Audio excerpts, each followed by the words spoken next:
नमस्कार, मैं हूं अनुराग और आप देख रहे हैं कुमार अनुराग ऑफिशियल। इस वीडियो के पहले पार्ट में हमने डिस्कस किया था कि आरओ 2025 का एग्जामिनेशन जो 27 जुलाई को होने वाला है, उसमें 130 मार्क्स का जो कट ऑफ का टारगेट है, उसे अचीव करने के लिए हमें क्या-क्या करना चाहिए। मैंने आपको बताया था कि हिंदी के लिए आप आदित्य पब्लिकेशन की बुक को फॉलो करें और केवल 3-4 दिन आप उसका रिवीजन कर लें, इतना ही पर्याप्त है। जीएस में मैंने 80 प्रश्न का टारगेट तय किया था और वहाँ पे मैंने आपको बताया था कि पिछले वर्ष जो परीक्षा 11 फरवरी 2024 को हुई थी, उस परीक्षा में इन 80 प्रश्नों में कथन, कारण मैच कराने वाले और कितने ऑप्शन सही वाले प्रश्नों की भरमार थी, जिसकी वजह से वही प्रश्न एग्जाम में अभ्यर्थियों को बहुत छकाया था उन प्रश्नों ने।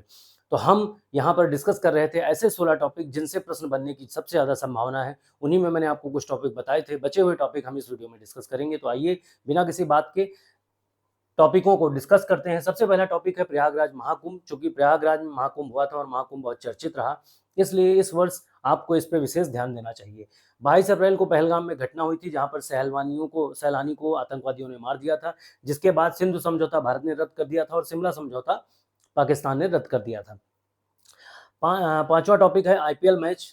18 वर्ष बाद आरसीबी जीता था पंजाब किंग्स से, और ये इंपॉर्टेंट इसलिए भी है क्योंकि 3 जून को ये मैच आरसीबी जीता था और 4 जून को अगले एक महीने के पश्चात बेंगलुरु के चिन्ना स्वामी स्टेडियम में एक घटना घट गई थी, जिससे 11 लोग घायल हो गए थे और ये बहुत चर्चा का विषय बना था। 12 जून अहमदाबाद प्लेन क्रैश, बताने की जरूरत नहीं है। अहमदाबाद में एक बहुत बड़ा हादसा हुआ था प्लेन क्रैश का, जहां पर लगभग 270 लोग जिंदा जल गए थे। तो इससे जुड़े, प्लेन से जुड़े हुए, अहमदाबाद से जुड़े हुए बहुत सारे तथ्य जो इस प्रश्न का हिस्सा बन सकते हैं, इस परीक्षा का हिस्सा बन सकते हैं, तो इसे आपको ध्यान देना चाहिए। तो मोदी जी हमेशा परीक्षाओं के लिए पसंदीदा प्रश्नों के तौर पर रहते हैं और इस बार भी मोदी जी कहाँ-कहाँ गए थे, घाना, नाइजीरिया, कहाँ-कहाँ का इन्हें सम्मान मिला, क्या-क्या सम्मान मिले, इससे संबंधित प्रश्न भी आपको एग्जाम में देखने को मिलेगा। वेव्स 2025 मुंबई में एक सम्मेलन हुआ था, जो कि world audio visual entertainment seminar था 2025 में। अपने तरीके का पहला फिल्म जगत से रिलेटेड था, जिसका उद्घाटन मुंबई ने किया था जियो वर्ल्ड सेंटर में, जिसका उद्घाटन मोदी जी ने किया था, मुंबई में हुआ था जियो वर्ल्ड ट्रेड सेंटर में। तो यह भी बहुत इंपॉर्टेंट है इस वर्ष के लिए। बजट, यूपी और इंडिया दोनों का बजट आपको देखना चाहिए। व्याख्यात्मक प्रश्न आपको मिलेगा बजट से कि जीडीपी कितना है, कितनी ग्रोथ हुई है, बजट का आकार कितना है, इससे संबंधित प्रश्न आपको देखने को मिल सकते हैं। 10वीं बात, विश्व युद्ध जैसे हालात बने थे, रूस यूक्रेन युद्ध, इजराइल ईरान और इजराइल हमास का संघर्ष रहा, विश्व युद्ध जैसे हालात बन गए, इसलिए निश्चित ही आपको इसमें से प्रश्न देखने को मिलेगा। 11वीं बात, ऐतिहासिक फिल्म, दो फिल्मों की भी मैंने यहाँ पर चर्चा करी है, ऐतिहासिक फिल्म रही हैं, द पियानिस्ट और निकेल बॉयज, ये आपको ध्यान रखना चाहिए, इससे संबंधित प्रश्न भी आपको एग्जाम में मिलेगा।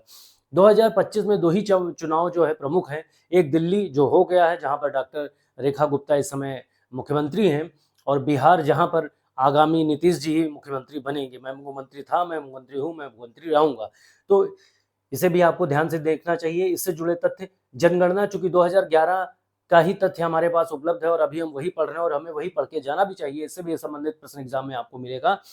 चूंकि 2011 के 10 वर्ष बाद 2021 में जनगणना होनी थी, परंतु कोरोना इत्यादि कारणों के चलते हुए ये जनगणना अभी तक नहीं हो पाई है और हाल ही में सरकार ने घोषणा करी है कि जनगणना होने जा रही है, इसलिए इससे संबंधित प्रश्न आपको देखने को मिलेगा।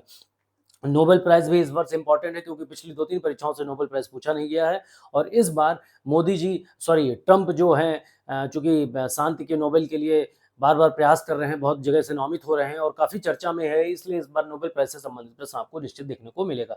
शेयर बाजार में वर्ष 2025 में एक भारी मंदी आई, जिसकी वजह से काफी निवेशकों का पैसा डूब गया और इससे काफी हानि हुई भारत देश में निवेशकों को और विदेशी निवेशकों को। तो शेयर बाजार से जुड़े हुए जो तथ्य हैं, जो छोटी छोटी टर्मिनोलॉजी है अर्थव्यवस्था से जुड़ी हुई, वह भी प्रश्न का हिस्सा बन सकते हैं।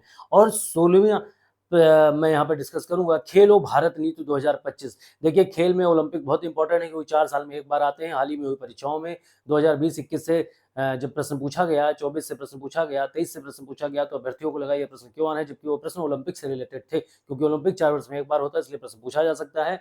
पर खेलो भारत नीति 2025 में लॉन्च हुई है और ये इंपॉर्टेंट इसलिए भी है क्योंकि आप को प्रश्न को पढ़ने का तरीका समझना होगा। एग्जाम में इस तरीके के प्रश्न आते हैं और वो प्रश्न किस प्रकार से बन सकते हैं, इसे आपको समझने की जरूरत है। जैसे एग्जाम्पल के तौर पर खेलो भारत नीति 2025 में आपसे पूछा जा सकता है कि यह नीति क्या है। व्याख्यात्मक रूप से प्रश्न आएगा आरओ के एग्जामिनेशन में, वहां पर एक ऑप्शन लिखा होगा या 2-3 ऑप्शन लिखे होंगे, उनका मैं सार आपको बताता हूं।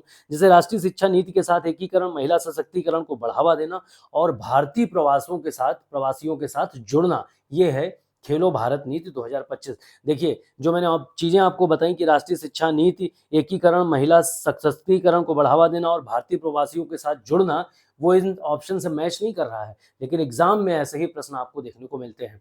तो अपनी तैयारी को धार दीजिए। अगर अभी तक आपने इन टॉपिक से रिलेटेड प्रश्न नहीं पढ़े हैं और आपको इस टॉपिक से रिलेटेड सारे प्रश्न डिस्क्रिप्शन बॉक्स में मिल जाएंगे, सारे लिंक मिल जाएंगे डिस्क्रिप्शन बॉक्स में, जहां पर मैंने डिटेल में सिंधु समझौता, शिमला समझौता के बारे में बताया है। छोटे छोटे वीडियो हैं, सिर्फ कहानी के तौर पर यदि आप देख लेंगे तो निश्चित ही एग्जाम में आप बेहतर सफलता हासिल करेंगे।